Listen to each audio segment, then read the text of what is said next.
HM math পয়েন্টে সবাইকে স্বাগত। আজ পঞ্চম শ্রেণীর তৃতীয় মূল্যায়ন পরীক্ষার যে কোশ্চেন আমি তোমাদের সঙ্গে শেয়ার করছি, দেখে নাও। কেউ যদি পিডিএফ ডাউনলোড করতে চাও অবশ্যই এসএমএস করবে, কমেন্ট করবে, পাঠিয়ে দেবে। দেখো, প্রথমে সময় দিয়েছে 1 ঘন্টা 30 মিনিট, আর পূর্ণমান হচ্ছে 50 নাম্বারের। ওদের পরীক্ষা হবে। একের দাগে শর্ট কোশ্চেন দিয়েছি, 10টা শর্ট কোশ্চেন। দেখো, এখান থেকে কোশ্চেন আসবেই, এইরকম টাইপের কোশ্চেন দিতে হবে, এরকম আসবে। যারা শিক্ষার্থীরা রয়েছে তারা অবশ্যই করে দেখে নাও। এই যে কোশ্চেনটা আমি দিয়েছি, এই কোশ্চেনের প্যাটার্নটা পুরো হুবহু একই থাকবে, শুধু কোশ্চেনটা চেঞ্জ হতে পারে। যেমন 6, 1, 2, 5, 8 এর এক অঙ্কের এই 5টি সংখ্যা দিয়ে 5 অঙ্কের বৃহত্তম সংখ্যা লেখো। সেখানে ক্ষুদ্র সংখ্যা দিতেই পারে, তোমরা জানো।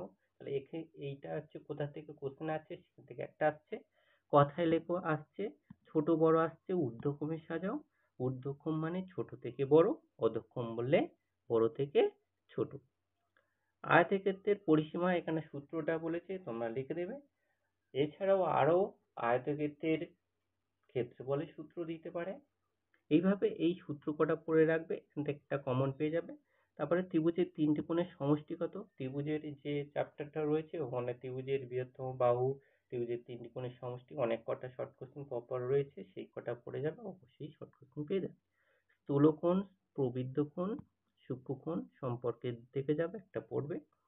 তারপর হচ্ছে ঘনবস্তু। ঘনবস্তুর মধ্যে যে কটা তোমাদের আয়তক্ষেত্র, বর্গক্ষেত্র, আয়তঘনক, তারপরে শঙ্কু, গোলক, চোঙ যেগুলো রয়েছে সেগুলোর শীর্ষবিন্দু কটা, প্রান্তবিন্দু কটা, তল কটা, সবাই দেখে যাবে।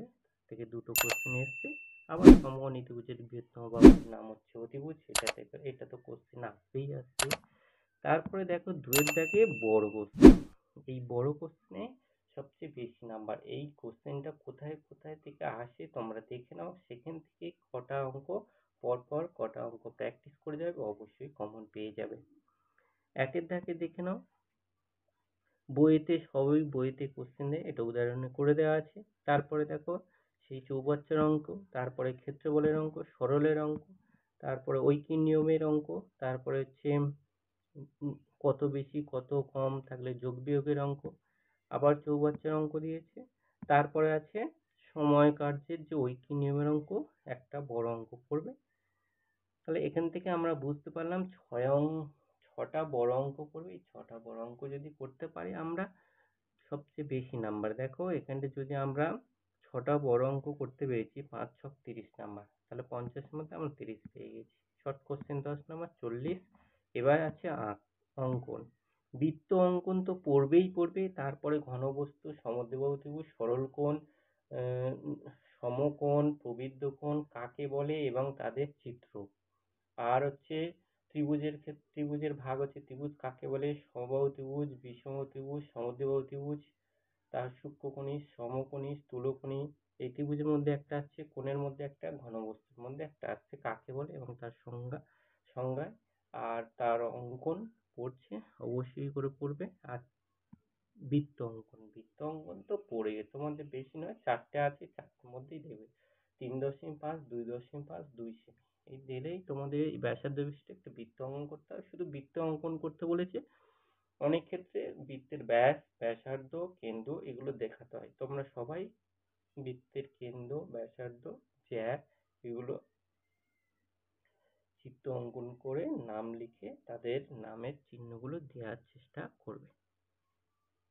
এই পর্যন্ত আমার ভিডিও। কেউ যদি ভিডিওর এই পিডিএফটা যদি ডাউনলোড করতে চাও অবশ্যই কমেন্ট করবে।